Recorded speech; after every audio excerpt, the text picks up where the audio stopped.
раиси шаҳри хоруғ мирзонабод алишер худобердӣ ҷаласаро ифтитоҳ намуда қайд дошт ки вазоифи нахустини ҳамаи ҷамъишудагони ҷаласа ин пеш аз ҳама хизмати аҳлона ва софдилона барои мардум мебошад. ҳамаи мо муваззаф ҳастем ки дар амалӣ гардидани ҳадафҳои калидии ҳукумати ҷумҳурии Тоҷикистон бо сарсупурдагии том бо истифода аз нерӯи ҷисмониву зеҳниву ақлонӣ саҳми арзанда гузорем.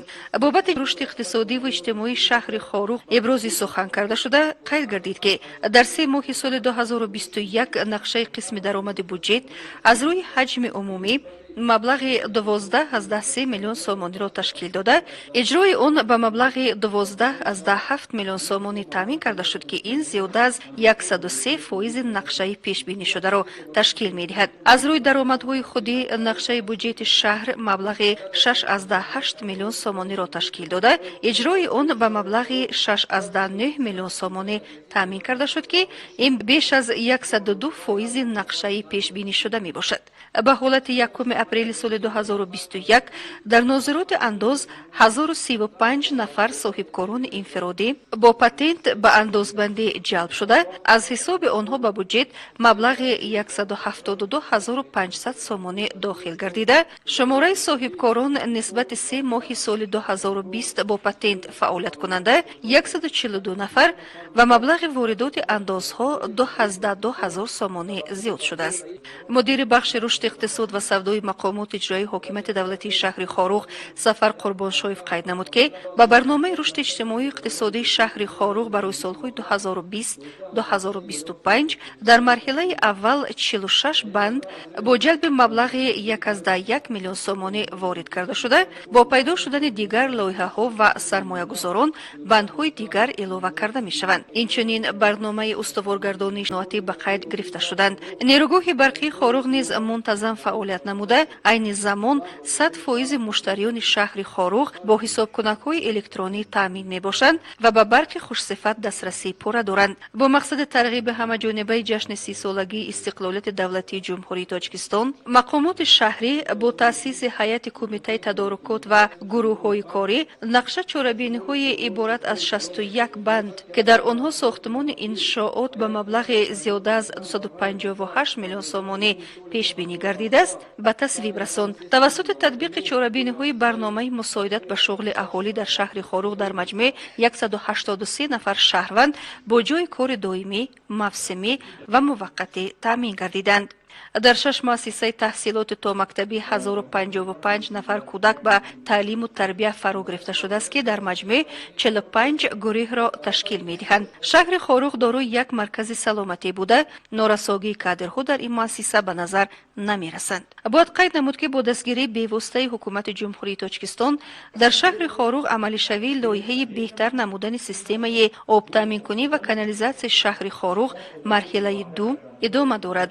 дар шаҳри хоруғ шумораи ҷавонон 9556 нафар буда, аз онҳо 4487 нафарро ҷавондухтарон ташкил медиҳанд. нақшаи даъвати баҳорӣ зиёда аз 113% иҷро гардида, ҷавонписарони обутобёфта ва аз ҷиҳати ҷисмонӣ солим ба хизмати ҳарбӣ сафарбар гардиданд. инчунин дар рафти ҷаласа сардори раёсати молияи шаҳри хоруғ Қувватбеков Парвиз, сардори нозироти андози шаҳри хоруғ Илҳом Марудҳусейнов бобати дастовардҳои соҳа ибрози сухан намуданд. сардори корхонаи хоҷагии манзилию коммуналии шаҳри хоруғ Марудбек Суфишоев зимни сухан изҳор дошт ки шаҳри хоруғ барои маъракаи хуррамгардониву гулшинонӣ пурра омода буда, дар рӯзҳои наздик кӯчати гул аз гармхонаҳо ба гулгашту хиёбонҳои шаҳри хоруғ шинонда мешаванд. раиси шаҳри хоруғ Мирзонабод Алишер Худобердӣ бобати ороишу шинондани дарахтони сояафкан нисбати ҳар як гул ва дарахти шинондашуда таваҷҷӯҳ ва нигоҳубини хосаро тақозо намуд. сардори корхонаи таъминоти об ва канализатсия Зарифхонов Зарифхон иттилоъ дод ки дар зимистони имсола ҷиҳати хунукиҳои зиёд дар шаҳри хоруғ 155 садама бартараф карда шуд. айни замон низ корҳои таъмирии қубурҳои обгузар давом дорад. раиси шаҳр Мирзонабод Алишер Худобердӣ бобати таъмини мардум бо оби ошомиданӣ ва беҳтар намудани дастрасии аҳолӣ ба оби тоза супоришҳои қатъӣ дод. ҳамзамон мудири шӯъбаи маорифи шаҳри хорух Атобек Шукурбеков, мудири шӯъбаи фарҳанги шаҳри хорух Толибшоҳ Саодат Қадамов, мудири бахши кор бо ҷавонон ва варзиши шаҳри хорух Имомёрбек Имомёрбеков, мудири шӯъбаи занон ва кор бо оилаи шаҳр Сабоҳат Донаёрова бобати пешрафти соҳаҳо ва мушкилиҳои ҷойдошта ибрози сухан намуданд. раиси шаҳр Алишир Мирзонабуд Худобердӣ вобаста ба пешрафти соҳаҳои ҷомеаи шаҳри хорух изҳори қаноатмандӣ намуда, бобати бартараф намудани камбудиҳои ҷойдошта супоришу таъкид баён намуд. гуфта шуд ки соли 2021 на танҳо барои хоруғиён, балки барои тамоми шаҳрвандони ҷумҳурӣ соли муҳим ва таърихӣ ҳаст ва сокинони шаҳри хорух дар қатори дигар шаҳрвандони ҷумҳурии Тоҷикистон баҳри пешвози арзанда аз ҷашни бузурги миллӣ истиқлолияти давлатии ҷумҳурии Тоҷикистон омодагии пурра доранд. гуфта шуд ки мақомоти иҷрои ҳокимияти давлатии шаҳри хорух минбаъд ҳам барои амалӣ намудани бандҳои паёми асосгузори сулҳу ваҳдати миллӣ, пешвои миллат, президенти ҷумҳурии Тоҷикистон муҳтарам Эмомалӣ Раҳмон дастуру супоришҳои дастгоҳи иҷрои президенти ҷумҳурии Тоҷикистон ва раиси вилоят инчунин баҳри бартараф намудани камбудиҳо ва мушкилиҳои ҷойдошта ҷиҳати беҳдошти некуаволии мардум тамоми азму ирода ва фаъолияти хишро равона намуда ба мақсади иҷрои вазифаҳо тамоми имкониятҳои мавҷударо истифода менамояд. барои сазовор истиқбол намудани ҷашни 30-солагии истиқлолияти давлатии ҷумҳурии Тоҷикистон корҳои ободонии созандагӣ дар шаҳру навоии вилояти мухтори Кӯҳистони Бадахшон идома доранд.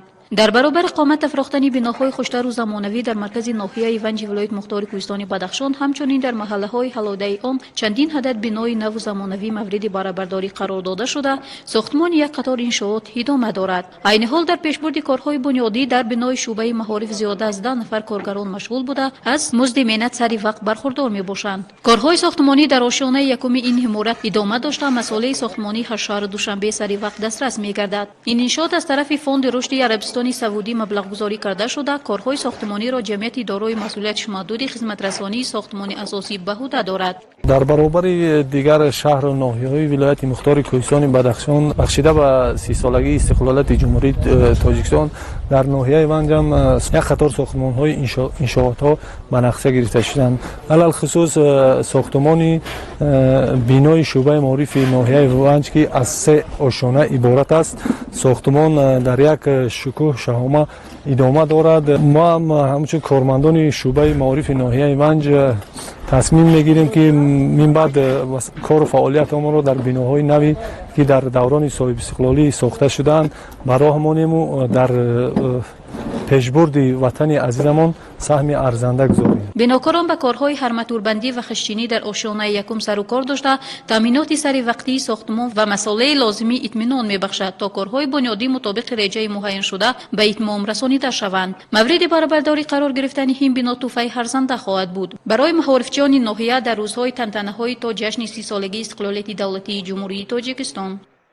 маркази илмии кишоварзии Помир ҷиҳати афзун гардондани самарабахшии корҳои тадқиқотии илмӣ ки ба талаботи муҳимтарини соҳаи растанипарварӣ ва чорводорӣ ҷавобгӯ мебошад, фаъолиятро ба роҳ гузошта истодааст. сохтори маркази илмии кишоварзии Помир аз 5 шӯъба: шӯъбаи селексия, технология, тухмипарварии зироатҳои кишоварзӣ ва татбиқи дастовардҳои илмӣ, шӯъбаи ташхис ва пешгирии касалиҳои ҳайвонот ва шӯъбаи хоҷагидорӣ иборат аст. дар иҷрои корҳои илмии тадқиқотӣ 18 нафар ходимони илмӣ, 1 доктори илм, 5 нафар номзади илм ва 5 нафар корманди техникӣ кор карда истоданд. дар заминаи стансияи таҷрибавии кишоварзии Помир ва филиал ки аз 31 август маркази илмии кишоварзии Помир таъсис ёфта буд, марказ асосан фаъолияти худро дар 4 шӯъба баромондааст. дар марказ 23 нафар фаъолият доранд. аз ин 23 нафар 18 нафар корманди илмӣ мебошанд ва кормандони техникӣ 5 нафара ташкил мекунанд ва марказ асосан фаъолияти худро дар доираи масъалаҳои муҳими соҳаи кишоварзӣ дар самтҳои селексия ва тухмипарварии зироатҳои кишоварзӣ аз ҷумла картошкапарварӣ, сабзавоткорӣ, зироатҳои ғалатдонагиҳои лӯбиёдонагиҳо, зироатҳои хӯроки чорво, технологияи коркар ба парвариши ин зироатҳо доир ба чораҳои пешгирӣ ва мубориза бо зараррасонҳо ва касалиҳо дар соҳаи растанипарварӣ, селексия و تکنولوژی چرووداری از جمله در بخش قطوس پروری تشخیص کسله‌های چورو تحقیقات را عملی می‌گرداند. یکی از مسائل مهم تامین بخطری عضوقواری در مملکت انقانع گرداندن طلبات جامعه با محصولات بلندصفت از جهت اکولوژی تازه چورو و پرنده می باشد، چون که تامین بخطری عضوقواری برای چورو و پرنده این بخطری غذای انسان می باشد. به این وسیله مرکز علمی کشاورزی پامیر به این سمت اهمیت ضروری روانه نموده ایستاده است. مرکز وابسته به این وظیفه‌های خیلی مهمی سایه کشاورزی را حال می نماید که یکی از آنها افزون گرداندن ثمره بخشی کارهای تحقیقاتی علمی که به طلبات مهمترین ساحه‌های چروداری و زراعتکاری مناطق بدخشان جوابگو می باشند. آموختن و جاری کردن نوع‌های نو کارتوشک، کرم، سبزی، پیاز و دیگر زراعت‌های کشاورزی در خواجگی‌های ولایت. انتخاب نوع‌های نو سرمحصول زراعت‌های غله‌دانگی‌ها، سبزیجات و کارتوشک، تشکیل کلکسی‌های آنها و به خواجگی‌ها توسعه نمودن نوع‌های به محل و کسله‌ها مطابق، تکمیل دادن رشد سبزیجات کاری، پرورش پرنده و ماهی در بعضی آب‌های گیوترمالی در موضع جیلاندی نوعی شغنان.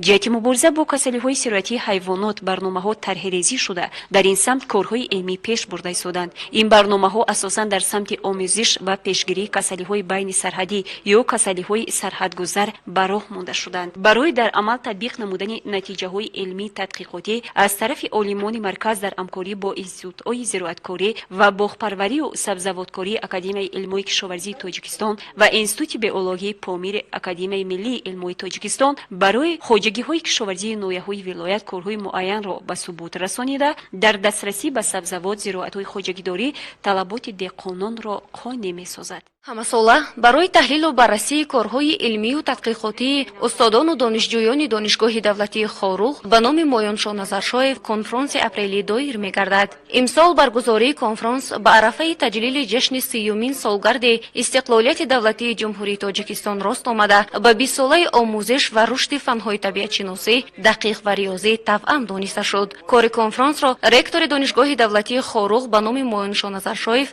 دکتر علم‌های فیزیک و متماتیکا پروفسور یوسفزاده گلزارخان حسنی آغاز بخشیده قید داشت که رشد علم و معارف در مرکز توجه پیشوای معظم ملت محترم امام علی رحمان قرار دارد. تشبس‌های سرور دولت در سمت باز هم بهتر کردن صفت تعلیم و جلب نورسان و جوانان به آموزش فن‌های سیکل دقیق و اختراع‌کاری به پیشرفت جمهوری تاجیکستان که به مرحله نو دولتداری رشد استوار وارد گردیده است تکانی خوبی خواهد بخشید. دانشگاه دولتی خاروق در برگزاری آزمون علم فروغ معرفت و اشتراک دانشجویان دانشگاه در آزمون سهم ارزشمندی خواهد گذاشت. دانشگاه دولتی خاروق همچون مؤسسه علمی تحقیقاتی برای پیشبرد حیات اقتصادی اجتماعی و فرهنگی جامعه سهم ارزنده خود را گذاشته و هیئت آموزگاران و پروفسوران و عالمان دانشگاه به کارهای علمی نظریوی نائل گردیده ایستادند و در آزمون علم فروغ معرفت با تحقیقات‌های نو علمی خود برآمد خواهند کرد و البته گذراندن کنفرانس اپریلی در دانشگاه همچون عنعنه امساله گذرانده می شود و امسال نیز با مقصد دریافت چهره‌های نو و استعدادهای نو علمی کنفرانس گذرانیده می شود. دکتر علم‌های فیلولوژیا پروفسور حاکم قلندریان دایر به عنصرهای هویت تاجیکی و برهان هویتی معروضه منظور نموده اظهار داشت که هویت در فرهنگ و لغات به معنای آنچه که باعث شناسایی شخص باشد آمده است و پیش از همه زبان نقش هویت سازی دارد. از این رو هر فرد را می باید در شناخت ملت خویش در پایداری زبان مادری سهم ارزشمند را گذارد.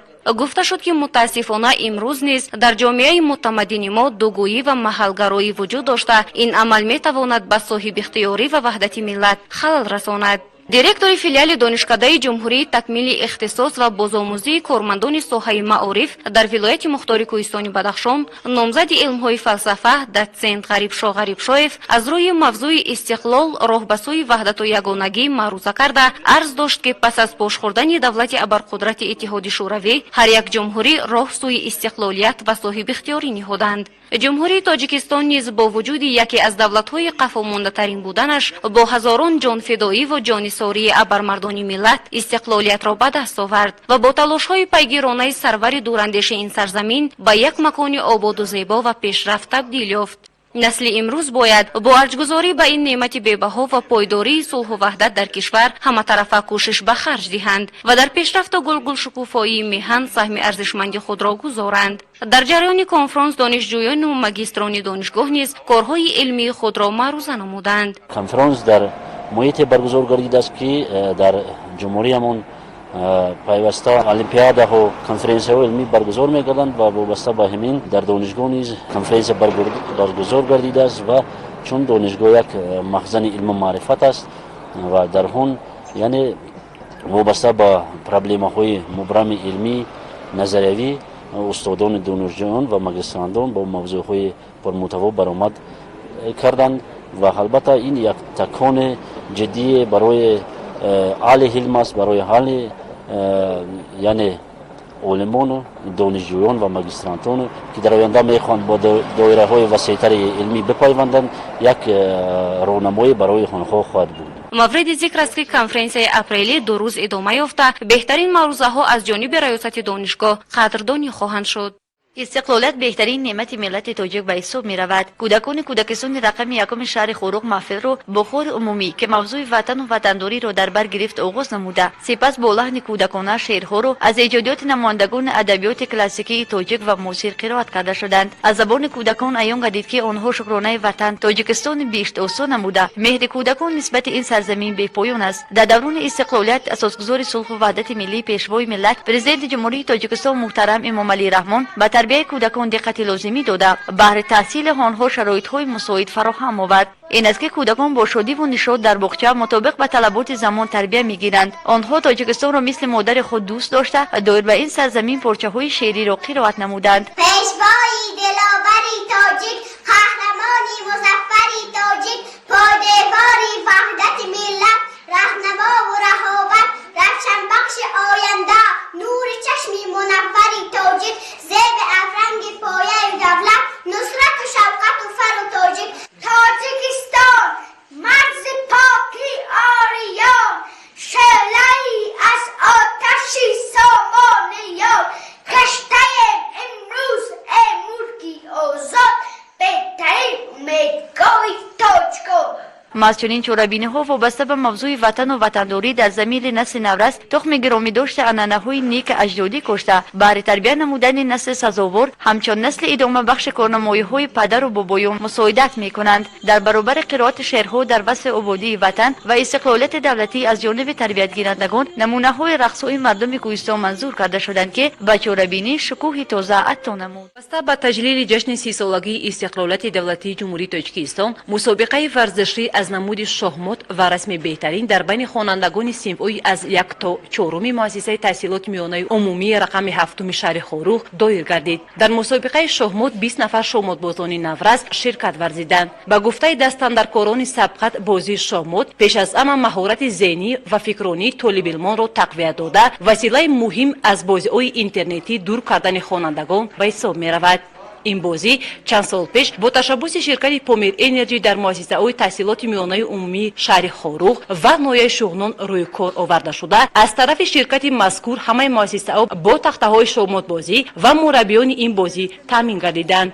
امروز این بازی شاهمات در شکل مشغولیت در بین خوانندگان نورز عملی شده ایستاده است. در برابر این برای خوانندگان خردسال آزمون رسمی بهترین با افتخار جشن 30 سالگی استقلالت دولتی جمهوری تاجیکستان گذرانیده شده دوستداران صنعت رسامی مهارت ایجادی خود را روی کاغذ آوردند. رسامان خردسال کوشش نمودند که صنعت رسامی را با رعایت تمام طلبات‌های صنعت رسمکشی منظره‌های زیبا و دستاوردهای استقلالت دولتی را تصویر نمایند. در فرجام زیاده از 50 نفر اشتراکچیان چوربینی با توفه‌های تشکیلات بین‌المللی خیروی سومکا سمریانینا که با لباس و بازیچه‌های قلم و دفتر مجهز می‌باشند قدردانی گردیدند. بخشیده به 30 سالگی استقلالت جمهوری تاجیکستان در بین صنف‌های ابتدایی آزمون شاهمات و آزمون رسم بهترین را تشکیل نموده نوابسته از آن که غالب می‌برود با تحفه های خیریوی از طرف